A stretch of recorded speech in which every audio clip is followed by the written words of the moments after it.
Nanatra ny antaratasy antota taratasy filatsahako vidina amin'ny fifitianana solombavambahoaka teny anivon'ny OVEC ao anatin'ny CED district Navara Atsimondrano itsetsary lalàna Andriamatoa ary John Randriamalala fantatry ny maro amin'ny anarana hoe John Elite araka izany dia ity mpandraraha malagasy ity no nanatitra ny antota taratasy ny voalohany teny anivon'izay rafitra fandraisana ny antota taratasy filatsahako vidina amin'ny fifitianana solombavambahoaka izay Ravakarandriamanala no nanangona ny vaovao sara ny Mamra Samuel.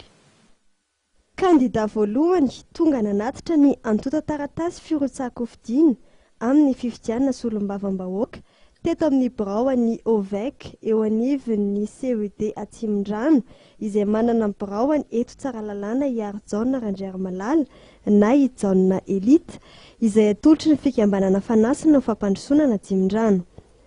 Noho ny fahatsapana fa tonga ny fotoana tokony indraisan'ny tanora andraikitra amin'ny firenena no nanosika azy irotsaka.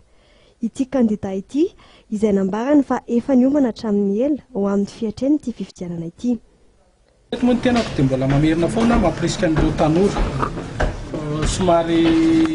mandefa antsoava zany any amin'ny tanora rehetrarehetra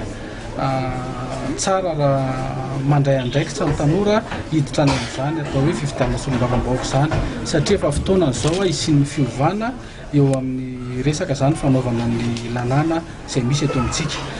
Tokony ajaina ny lalàna velona eto amin'ny firenena ary tokony ampiseho famatorana isika. Io no faneho-kevitra nataony ity kandida ity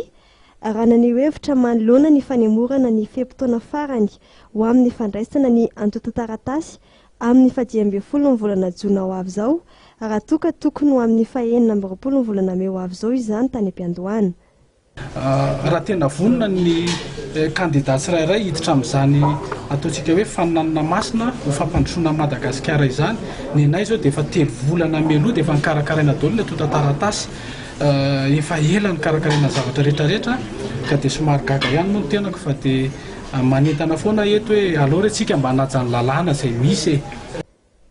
Tanjon'ny John Randriamalala ny fandraisana anjara amin'ny fifidianana solombavambahoaka eo anivon'ny distrikna Atsimondrano moa ny hitondra fanatsarana sy fampandrosoana ity distrika ity izay isan'ny distrika lehibe indrindra eto Madagasikara. Hitondra ny feon'ny vahoaka sy ny etaetan'ny vahoaka makasika izay fampandrosoana izay eo anivon'ny anteny miram-pirenena ny tenany.